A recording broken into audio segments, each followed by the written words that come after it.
Okay, Ramblers, let's get rambling. Hi, everybody. It is Some Dumb Guy returning to you now with another installment of Some Dumb Buys.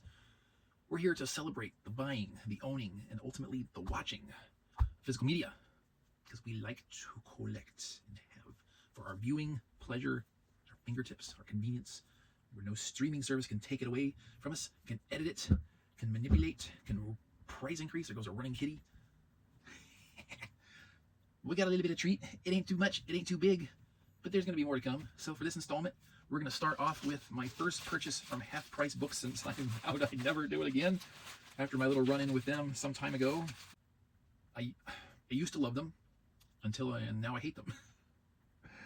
It came down to the realization that the bulk of their inventory for sale is on Amazon. You go to their website to purchase directly, and you can't find half the titles there on their website that they have listed on Amazon. Now, why is that a problem? Because selling through Amazon, or individual item listings, doesn't have a function to allow for combined shipping. So let's just say you're shopping with a vendor like Half Price Books. You go on their page, you're scrolling through their store on Amazon, and you're looking. Okay, I want 4 titles. Boom, boom, you put in your cart. Well, they have their price per title, and then I think it's like $3.99 shipping, right? You put 4 titles in your cart, you go to checkout. What's going to do? It's going to charge you $16 to ship those 4 items because they won't combine the shipping. Amazon cannot combine the shipping.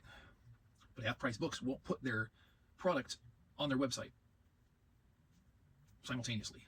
Whereas if you were going to do a bulk purchase, and I have, if memory serves, in the past, shopped and bought off of their website when I first started doing business with them.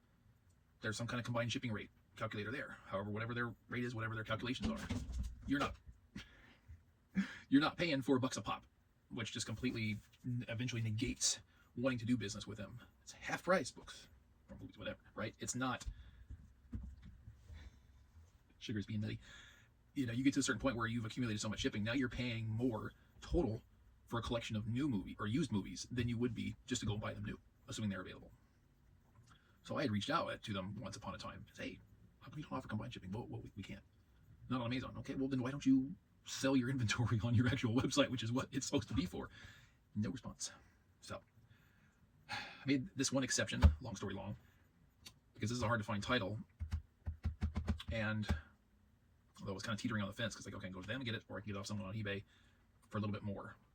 And then, so I had it like in my cart, and I was just kind of watching it, trying to decide what route to go. And then they dropped the price. I was like, whoa, considerably dropped the price. So even with shipping, it was less than any of the sources on eBay. So I said, I don't know if this title is out of print or what. It's got too many damn stickers on it. I'm gonna have to do something about that. See, we're gonna have to do a wellness check on the case. And I put the little packing list in here.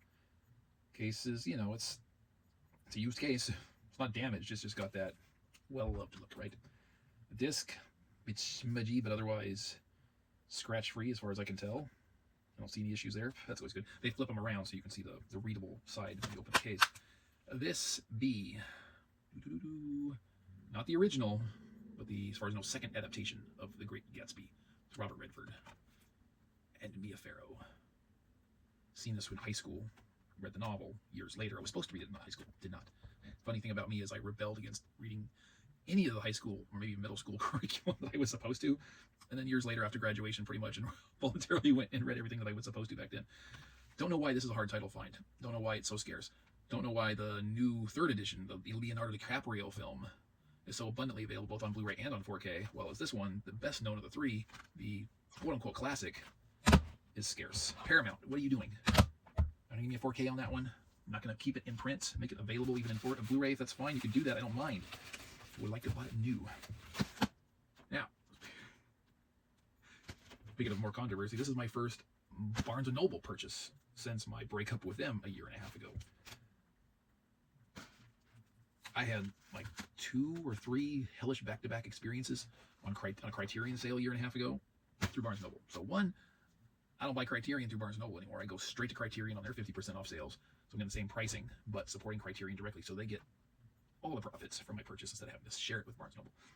But where things went wrong and my relationship with them soured was that I was buying online for in-store pickup.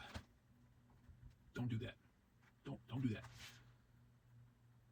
couple reasons why is that their inventory is off and they're going to charge you for the entire purchase and then not have the product. The hoops you have to go through for refunds. Let's just say you buy 4 titles and they don't have 3 of them, even though their inventory said they did. But they have 1. Well, you can't now cancel that order because they have the 1 there for you. They won't let you cancel it on their website. You have to physically now go to the store, take possession of the 1, and then return the 1 to get the whole order canceled. Likewise, their inventory control is just utter crap because I tried several times between 2 stores to get the titles I was looking for, and complete total nightmare.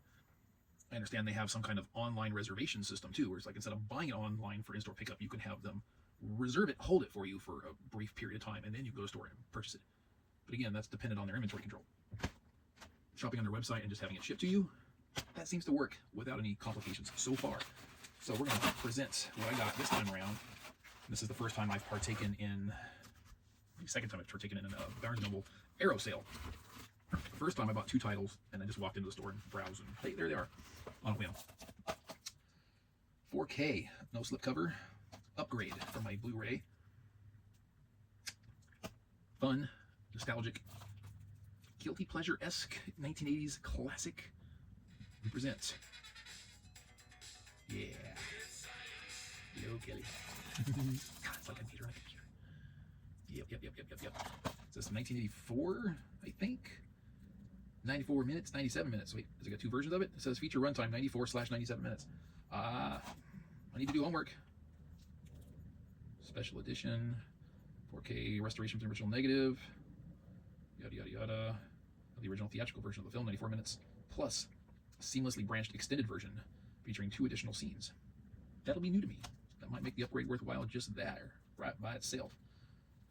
1985. I can't tell you how many times I watched this movie.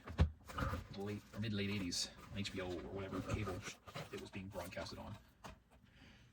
Love that one. Good stuff. Another 4K upgrade for me. In fact, something I just recently featured on an episode of SumDumBuys, or SumDumWatch, excuse me. I don't even know my own sticking stuff. 111 minutes from 1980 if memory serves. Not 2020. Not 2020. Okay, Arrow. Thanks. I'm going with 1980. Director approved special edition contents. What do we have here? We have. Yeah. There we go. HDR. That is crucial for me, but some people just need to have it along with their Dolby Vision and so forth and so on. Love this movie. Almost regret watching it recently. I don't think I decided to buy this yet when I did. So now I'm going to have to rewatch for comparison. But this, I need to save until I've got my 4K set up, back up and running, because I need to get the full experience of it. My first slipcover of the day. At last, I guess, because no mess. Blind Buy on this bad boy, starring Humphrey Bogart, Friedrich March. I'm starting to develop a little bit of a library of his, and yet I haven't watched a single one of the titles that I'm aware of. Another made in Austria, 112 minutes, made in some year of our Lord. Oh, there it is, 1955. 1980. Okay, I'm starting to figure out now where they're actually fine print locating their year of release on these things. So yeah, 1955, 112 minutes. I think this one's in black and white. I don't see any reference on that, but it would make sense based on the year and the cover. This one be The Desperate Hours. I guess it's a pretty cool slipcover artwork on this. It's plain and vague, but there's something, I don't know, atmospheric about it, I guess I'd call that. Man standing in a room with a gun, another man creeping in a door, peeking his head in. What is going on? I do not know. I'm very limited on my Humphrey Bogart, but I am working on expanding that. I've only ever seen Casablanca. Cool. I think I've since, let's see, purchased this. One other one that's in transit. Made a purchase last night. I own the Maltese Falcon, and I want to say at least one other of his, so I need some Bogart in my life. I feel strange not having it. Last box we have here. Our good friends over at Kino Lorber had another sale. I don't remember what they named this sale. It was a brief one. It was a box set or collection sale or something to that effect. What do we have? Well, I can't have a Kino Lorber sale without adding to my film noir collection, The Dark Side of Cinema. This is volume 8. Individual titles include Temptation, Enter Arsène Lupin, and Street of Chance. Not Streets, just one street. Street of Chance, starring Burgess Meredith and Claire Trevor, 1942. Enter Arsène Lupin, starring Charles Corbin, Ella Raines, J. Carol Naish, and Gail Sondergaard. That's from 1944. And then Temptation, starring, oh my goodness, those names are so small. George Brent, I see. And that's Paul Lucas, Charles Corbin, George Brent, and something Oberon. I can't quite make that out. You can't resist it, it says. Temptations from 1946. Film noir. It's all on my shelf here. These are all film noir, and there's the last one. They switch over to some different stuff. Yeah. It's the 27 volumes, I think, now. I'm going to get the whole damn set. I think they look really cool. I like the Kino Lorber box sets. I really, really do. When they do them like that. Okay, come here, come here. Oh, come here. Come here, snag. Alrighty.